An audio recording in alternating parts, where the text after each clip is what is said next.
On the afternoon of August 20, 1966, a young man was flying a kite on a scrubby hill overlooking the city of Niterói, across the bay from Rio de Janeiro. The hill was called Morro do Vintém, and it was a wild, tangled place of long grass and stunted trees.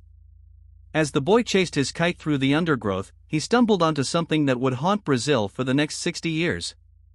Lying in the brush were two men, perfectly still, dressed in neat suits. And over their eyes rested two crude masks, cut and shaped from sheets of lead.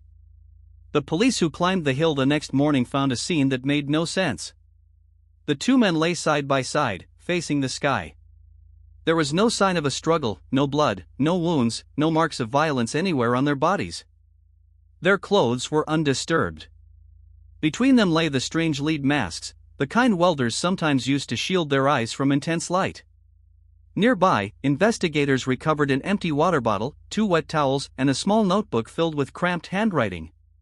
The dead men were soon identified. They were Miguel José Viana, aged 34, and Manuel Pereira de Cruz, aged 32. Both were electronics technicians and TV repairmen from the nearby town of Campos dos Goitacazes. They were described as serious, sober, hard-working men, not the type to wander off and die on a hilltop for no reason. Yet 3 days earlier they had left home carrying a suspiciously large sum of money, telling relatives only that they needed to buy equipment and a car in Niterói. Witnesses pieced together their final hours. The two men caught a bus, then were seen at a bar near the hill, where Miguel bought a bottle of water and seemed nervous, repeatedly checking his watch. A waitress remembered them clearly. After that, they walked toward Morro do Vintém and climbed into the brush and were never seen alive again. What could two calm professional men have been doing, in their best suits, climbing a wild hill in the heat of the afternoon? Then there was the note. The handwritten instructions found in the notebook read like a countdown to something. Translated, they said, 16:30 be at the agreed place. 18:30 swallow capsules, after effect protect metals wait for mask signal. It was a set of time steps, ending with the masks and the vague promise of a signal.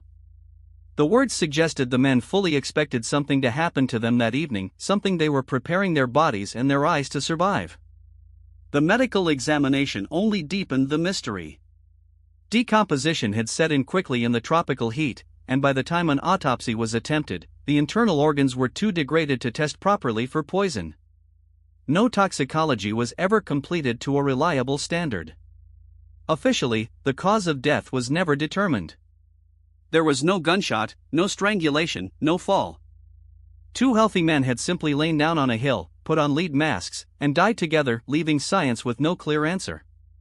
Rumors spread that the men had experimented with drugs, perhaps swallowing something they believed would let them make contact with beings from beyond. Others noted the money they carried had vanished, hinting at robbery or a deal gone wrong.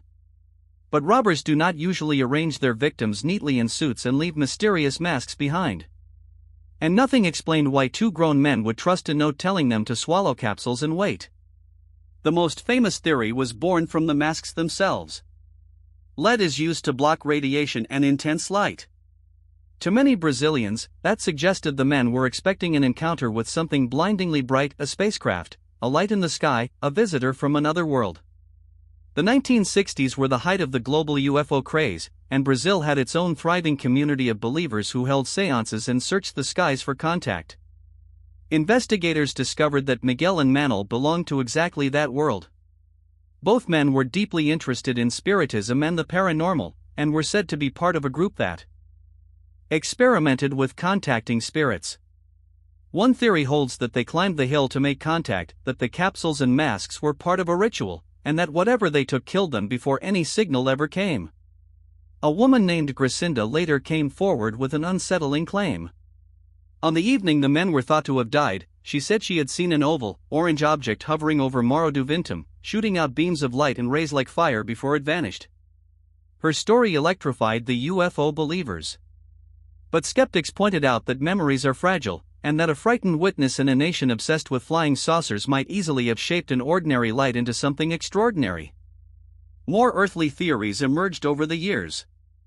Perhaps the men had bought illegal chemicals for their electronics work and been poisoned by them.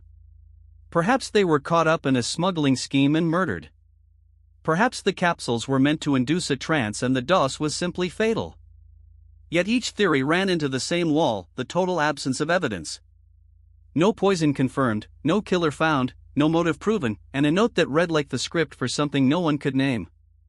The case was quietly closed without a solution.